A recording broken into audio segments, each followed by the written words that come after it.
all of you. I have very fond memories of last year's program, the Global Fintech Fest last year. And this one is certainly going to be very special with some outstanding programs, tomorrow's very important engagements. I'm also told the exhibition is fabulous.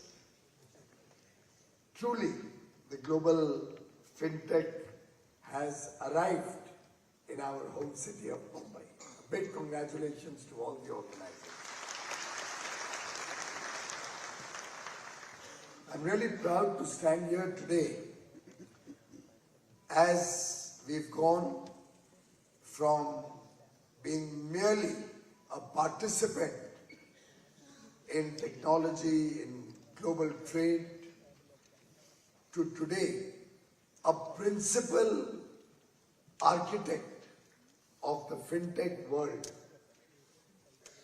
Today India leads global initiatives with its offerings, whether it is digital public infrastructure, whether it's our own indigenous 4G stack that we have recently successfully prepared and tested, whether it's the fact that India is one of the fastest rollout of 5G across the length and breadth of India.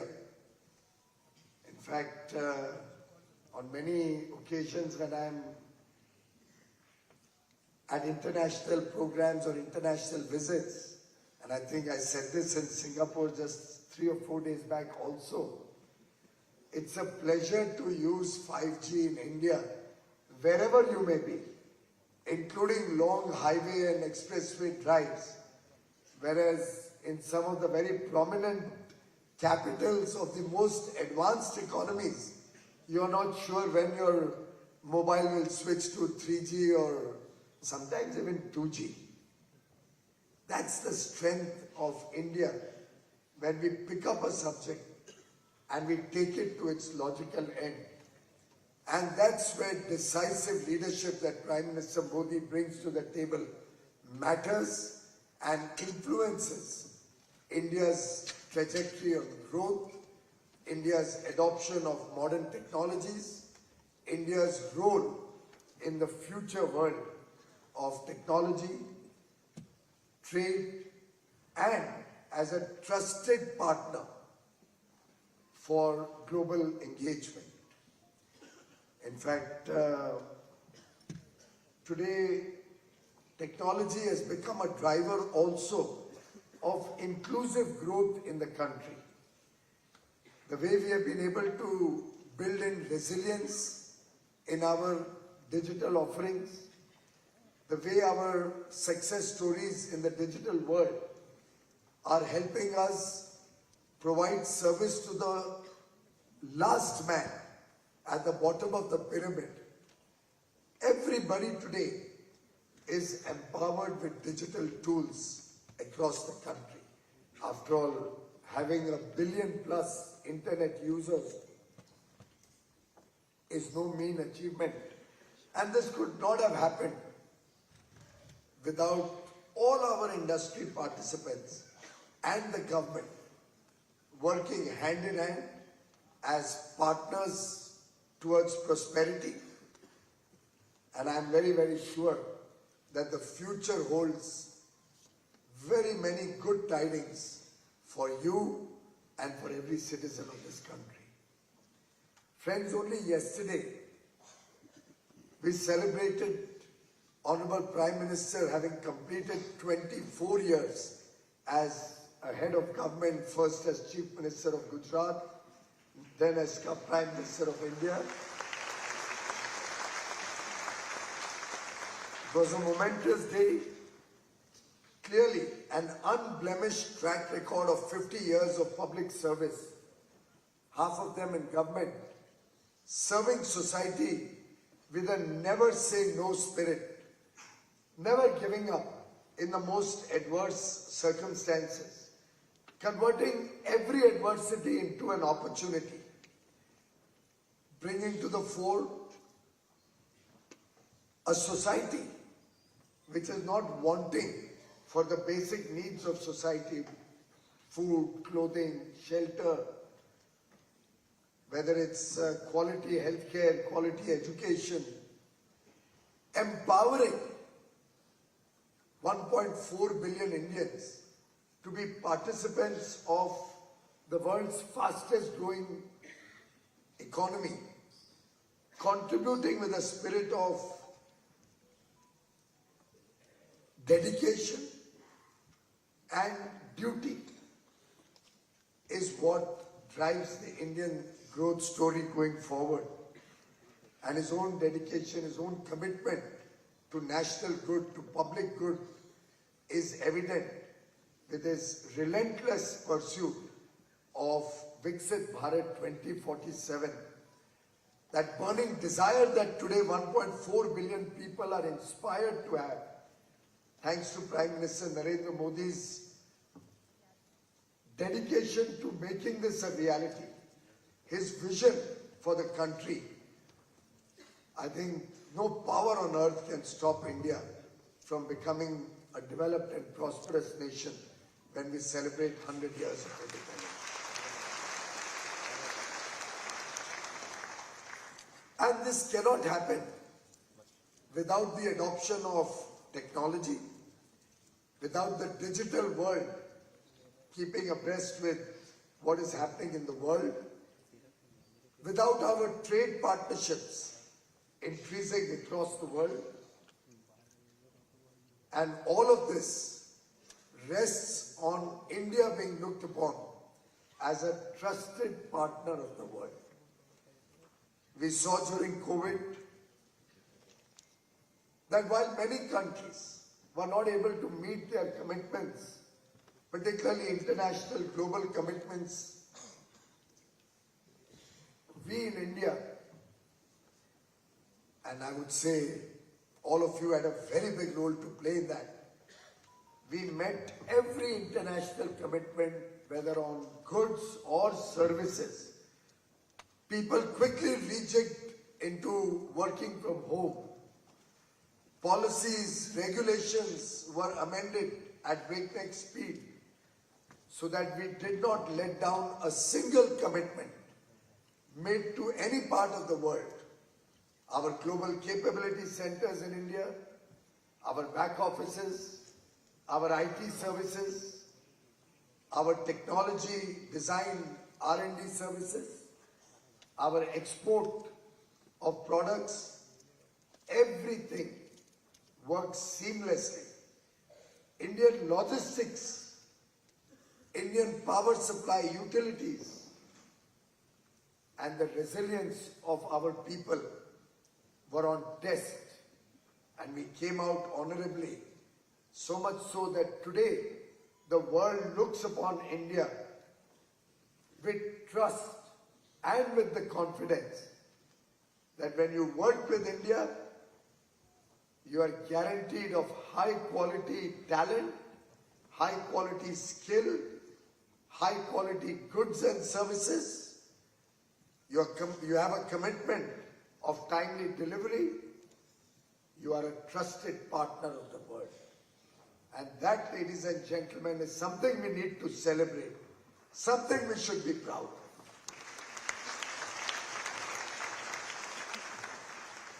In fact, it is said that in the world of finance, trust is the only currency that never depreciates. It only appreciates. 11 years of transformational initiatives, bold policies, structural reforms has in a way demonstrated to the world that India, growing at almost 9.5% in US dollar terms year on year, doubling its GDP every 7.5 or 8 years, and figures speak for themselves. 30 years ago, we were a $300 billion economy. Today, we are a $4 trillion economy, the fourth largest in the world. soon to become the third largest GDP. When we aspire to be a $32 trillion, $35 trillion economy by 2047, our friends from the finance world can quickly do the math, and you will see that achieving this is very much in the realm of possibility, is very much something that we are all collectively committed to achieve. The government on its part is taking massive steps to promote the domestic economy, built upon both the pillars of infrastructure development and consumption-led growth.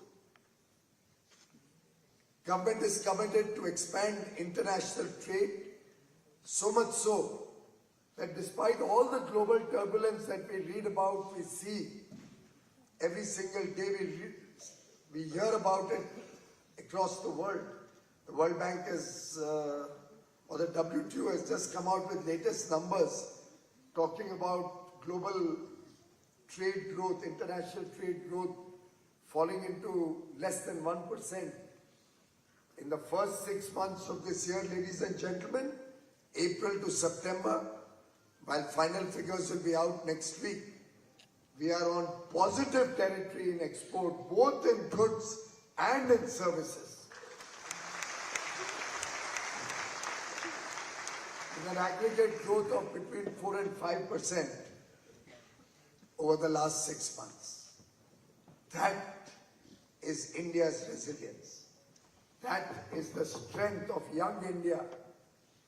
That is the strength of talent of India. And friends, our fintech sector continuously evolving, led by technology, led by trade,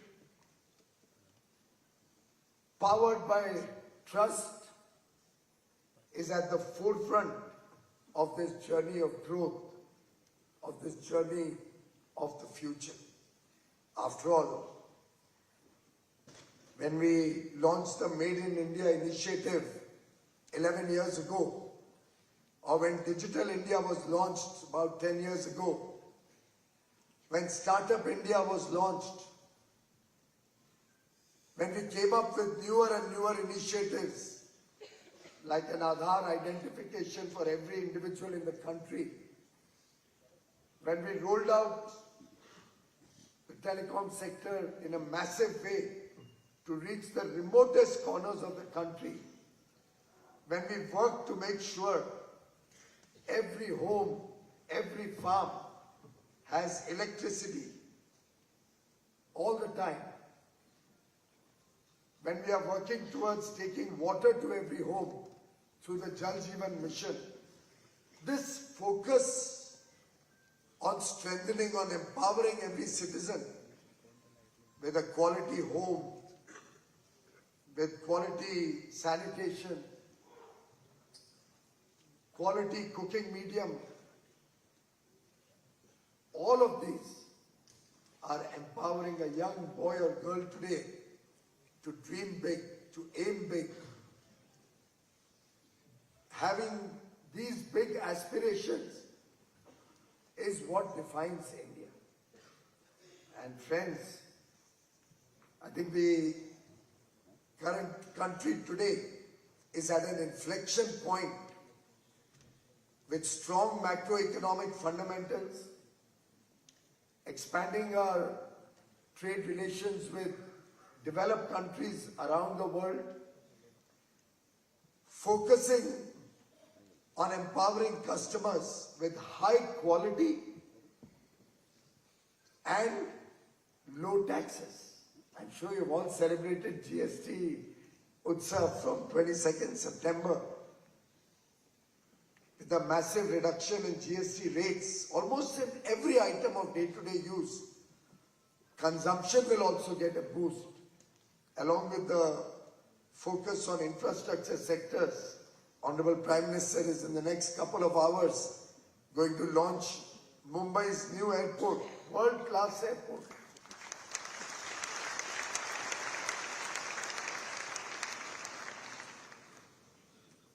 by the way, with the scorching pace of infrastructure being developed in our home city of Mumbai, we'll also have the metro from Kolaba all the way to Worli being launched today, and thence onwards all the way up to Sahar and Andheri. The coastal road is there for all of you to see, which is now going to be taken well beyond my own constituency of North Mumbai, right up to Vasai and Mira Bhayandar, Vasai, Virar. The coastal road goes across, 2 twin tunnels coming up to connect the west with the east under Sanjay Gandhi National Park and the RML colony. Atal Setu is already there for all of you to use. This whole web of infrastructure is going to guarantee every citizen of Mumbai commute from home to work in less than 1 hour, anywhere in the city. And this kind of infrastructure, I don't think you can find anywhere in the world.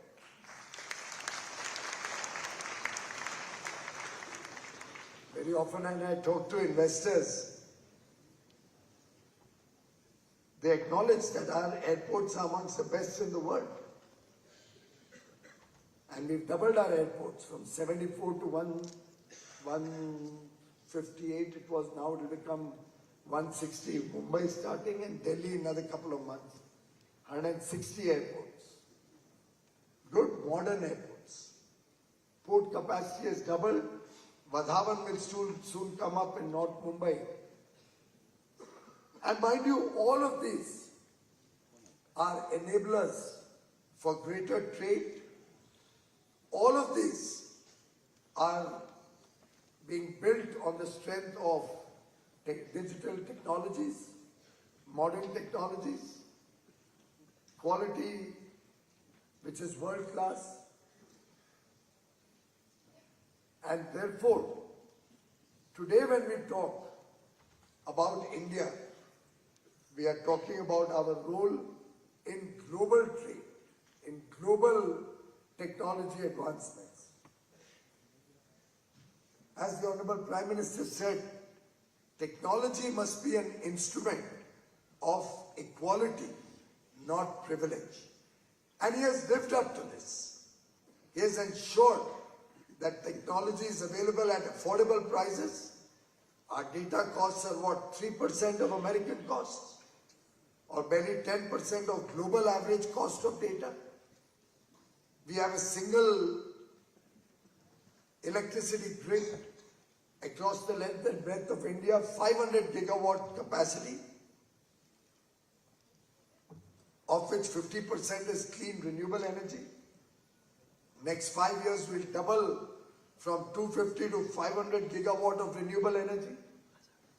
Another 8-9 years from now, we'll have 1,000 gigawatt integrated national grid.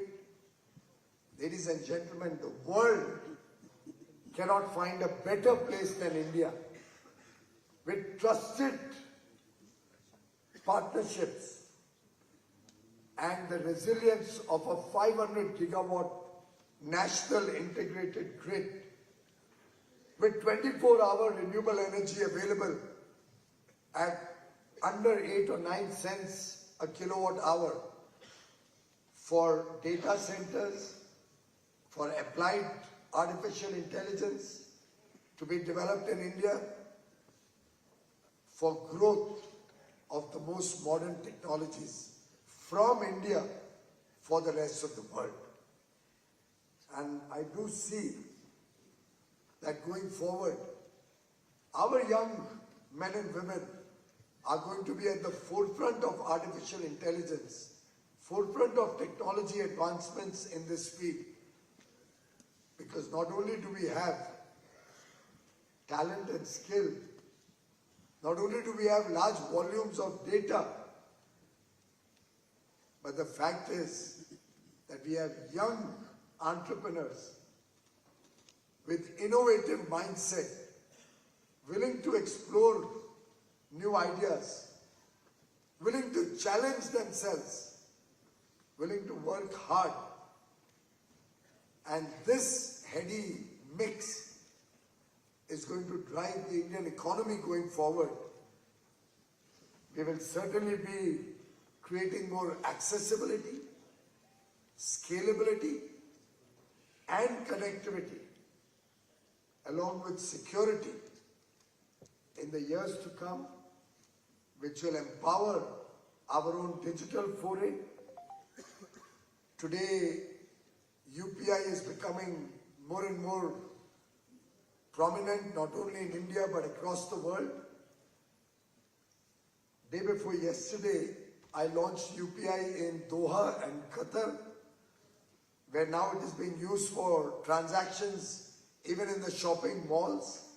And we do hope this is the 9th country to use UPI.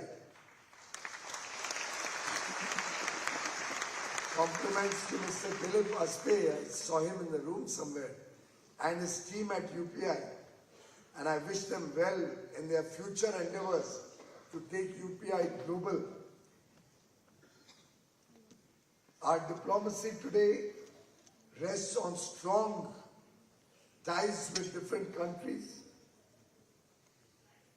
And I can assure you, ladies and gentlemen, the way forward is pregnant with possibilities. The way forward holds huge promise, huge potential, huge opportunities. Let's go for it. Let's go to capture world markets. Let's become the epicenter of technology. Let the world see India's strengths. And the Global Fintech Fest is clearly a showpiece that shows the world how India can empower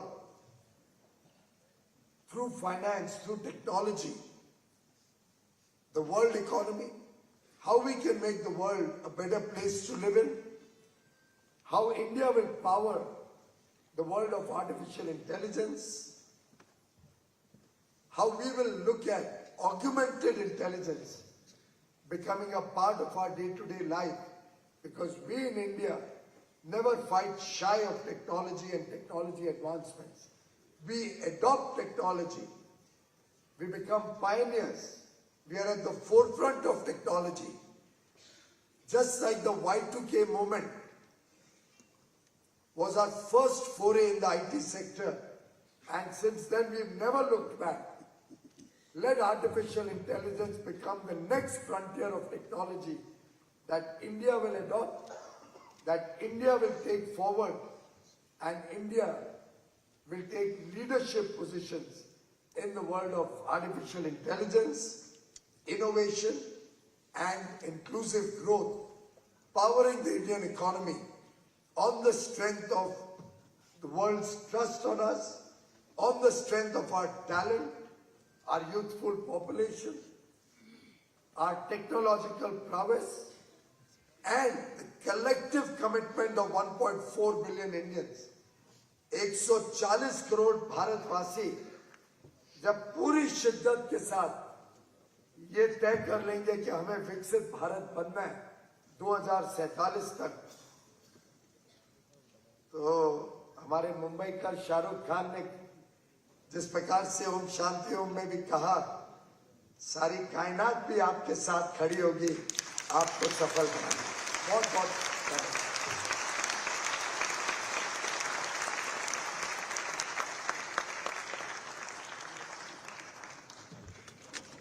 Thank you so much, sir. Once again, ladies and gentlemen, a huge round of applause. An absolute pleasure.